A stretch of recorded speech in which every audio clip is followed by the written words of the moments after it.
আওয়ামী লীগ কিন্তু একটা থাগিস অর্গানাইজেশন, সে রাজনৈতিক দল না, কিন্তু তার 15-20% ফিক্সড ভোট আছে। এরা কিন্তু বাংলাদেশের মানুষ, তারা আমার আপনার ভাই বোন, আত্মীয় স্বজন, পাড়া প্রতিবেশী, আমার আপনার স্থানীয় মহল্লায় সে চুলের দোকানের ব্যবসা করে, কাঠের ব্যবসা করে, সে গ্রোসারির বিজনেস করতেছে, সেই সমাজে থাকে। তাকে আপনি সাডেনলি নাই করে দিতে পারবেন না।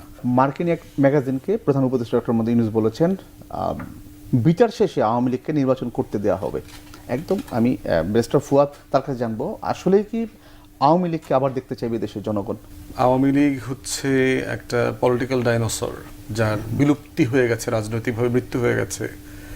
ডাইনোসর নামক প্রাণীটা যেমন হাজার হাজার বছর আগে বেঁচে ছিল বলে ধারণা করা হয়, তার কঙ্কাল বের করা হচ্ছে, তার কঙ্কালগুলোকে জোড়া দিয়ে পৃথিবীর বিভিন্ন মিউজিয়ামে, আমি নিজেও দেখে আসছি ইংল্যান্ডের মিউজিয়ামে, তাকে এটা জোড়া দিয়ে দেখানো হচ্ছে।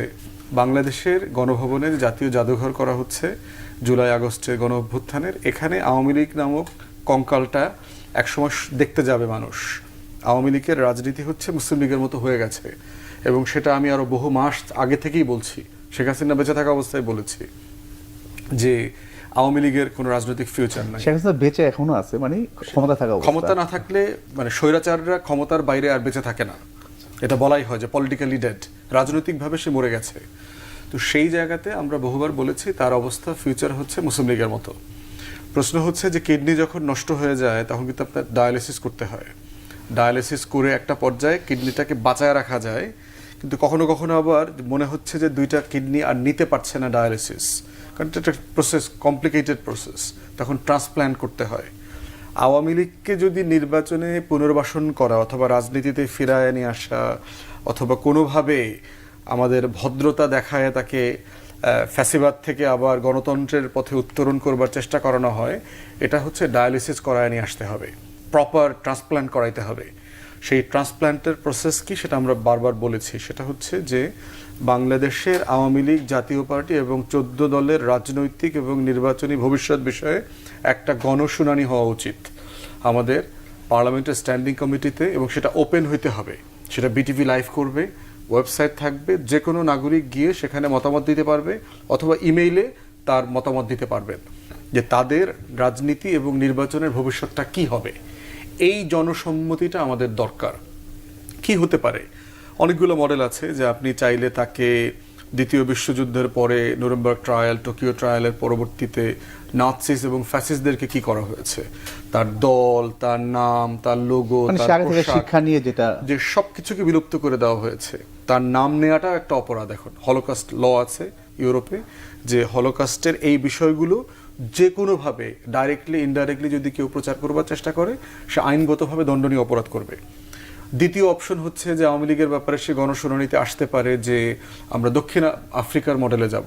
নেলসন ম্যান্ডেলা বেরিয়ে আসছেন, হোয়াইট পার্টির সাথে ডি ক্লার্কদের সাথে বসছেন, নেগোশিয়েট করেছেন, যারা কৃষ্ণাঙ্গদের উপর জুলুম নির্যাতন করেছেন এমন টপ ক্রিমিনালদেরকে বিচার করে একটা জেনারেল অ্যামনেস্টি, সাধারণ ক্ষমার মধ্যে নিয়ে এসে জাতিকে ঐক্যবদ্ধ করে ফেলেছেন। সেটা হতে পারে, কারণ মাথায় রাখতে হবে যে আওয়ামী লীগ কিন্তু একটা থাগিস অর্গানাইজেশন, সে রাজনৈতিক দল না, কিন্তু তার 15-20% ফিক্সড ভোট আছে।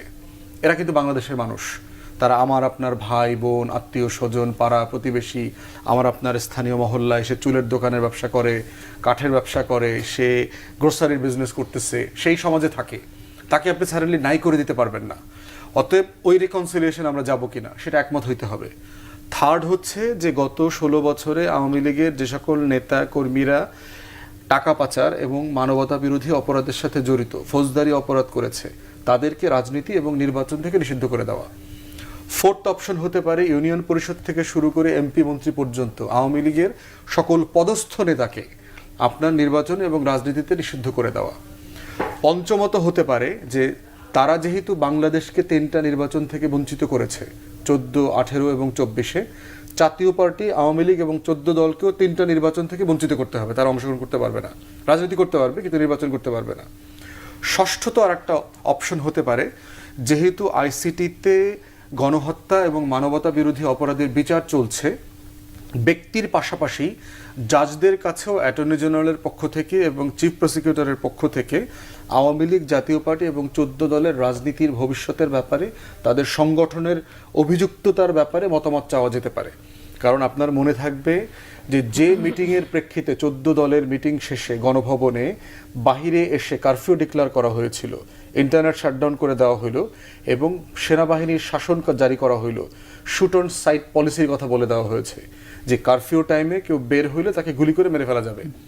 অতএব 14 দল সবাই কালেকটিভলি কিন্তু আপনার এই গণহত্যা এবং মানবতা বিরোধী অপরাধের জন্য দায়ী সংগঠন আকারে, কারণ তারা একসাথে মিটিং করে ব্রিফিং করেছে। তো সেক্ষেত্রে আইসিটি মানবতা বিরোধী অপরাধের ট্রাইব্যুনাল এই ব্যাপারে একটা মতামত দিতে পারে যে 14 দলের শাস্তিটা কি হবে দল আকারে, ব্যক্তির বাইরে। তো এই রকম 6-7টা যে অপশন আমাদের সামনে হাজির আছে, আমরা কোনটা বেছে নেব অ্যাজ এ নেশন, জাতি হিসাবে আমি কোনটা বেছে নেব, সেটার জন্য আমার একটা গণশুনানি দরকার। গণশুনানির প্রেক্ষিতে আপনার একটা ঐক্যমত তৈরি হবে, জাতীয় মতামত তৈরি হবে, আলাপ তর্কের ভিতর থেকে এরা আসবে। গণশুনানির এই 6-7টা অপশনকে দিয়ে আপনি রেফারেন্ডামও দিয়ে দিতে পারেন যে ইউনূস সরকার, আওয়ামী লীগ, জাতীয় পার্টি 14 দলের ভবিষ্যৎ কি হবে, ব্যান করে দেব, রাজনীতি নিষিদ্ধ করে দেবো, এটা করবো সেটা করবো সেটা করবো, এই 6-7টা অপশন দিয়ে দিবে। জনগণ ডিসাইড করুক পাবলিকলি যে মানুষ কি চায়, আওয়ামী লীগ, জাতীয় পার্টি এবং 14 দলের ভবিষ্যৎ হোক। এটাই হচ্ছে মোস্ট ডেমোক্রেটিক এক্সারসাইজ হবে এই ব্যাপারে।